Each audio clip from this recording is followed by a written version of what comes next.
Okay. Have you ever wondered what it would look like to make the biggest possible mob farm in Corekeeper? To have every single enemy that spawns in the game to spawn inside your little meat grinder? I know I have. So I decided to build it. In the beginning, I struggled to get a location sorted out. Corekeeper's spawn cell system spawns one mob per spawn type within the area every 20 minutes. Each spawn cell is a 16 by 16 square, and mobs can spawn up to 13 spawn cells or 208 tiles away from the player in every direction.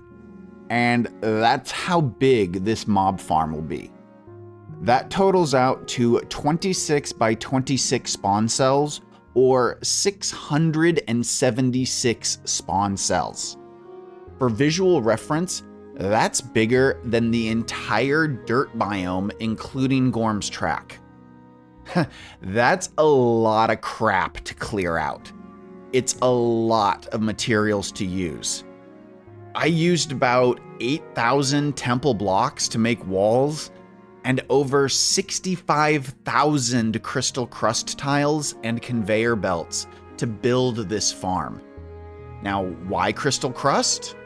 Because ancient gemstones, rubies, sapphires, emeralds, and mechanical parts are the hardest items to get in bulk and are needed for a lot of endgame crafting like portals and gear upgrades. So I started by standing at the center of 4 spawn cells, and I used the map tool, link in the description, to help me identify where each cell is. I then put 96 crystal crust tiles in each spawn cell. This gives me a 99% chance to spawn Mimites and orbital turrets. Clumping them together at the edges of spawn cells really was the easiest and let me create these long lines that are 12 tiles wide, spanning 2 spawn cells each. Now, you may be asking yourself, how long did it take me to clear out all that space? And how did you deal with immovable items? What about ore boulders? Did you farm those out with drills? Ain't nobody got time for that. I used a mod called chat commands to help me. I do not recommend that anyone actually try to replicate this mob farm unless you also use mods, because if I had spent time to actually clear everything out and farm the boulders, it would have taken weeks. So no.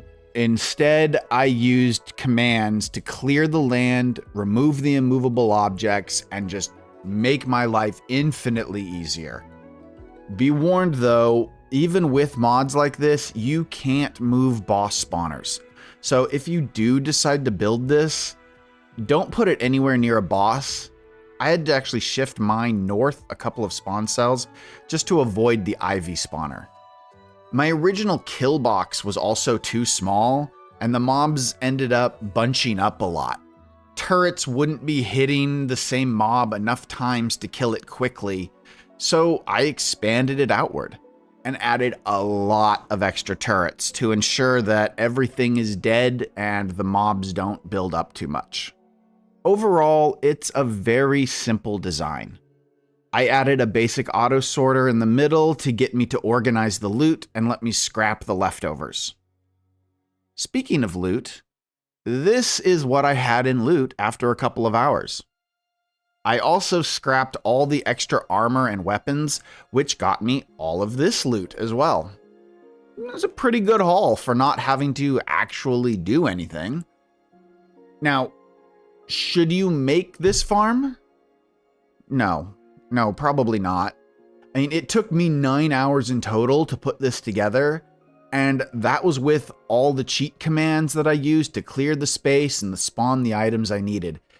If you're playing vanilla, a mob farm of this size just is not practical. Yeah, but your scientists were so preoccupied with whether or not they could, they didn't stop to think if they should. With every single spawn cell that can spawn mobs, spawning the exact mob I want, and funneling it into a single spot, This is the ultimate mob farm. And ultimately, it is just not a practical design. But I hope you enjoyed watching me build it. And if you want to see the full unedited footage of me actually making this, check out the live section of my channel for the stream. I do hope you enjoy 7-hour videos.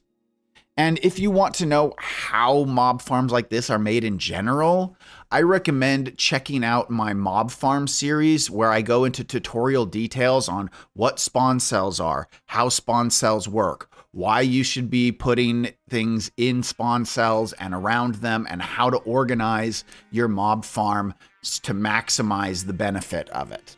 So thank you so much for tuning in to this brief little video.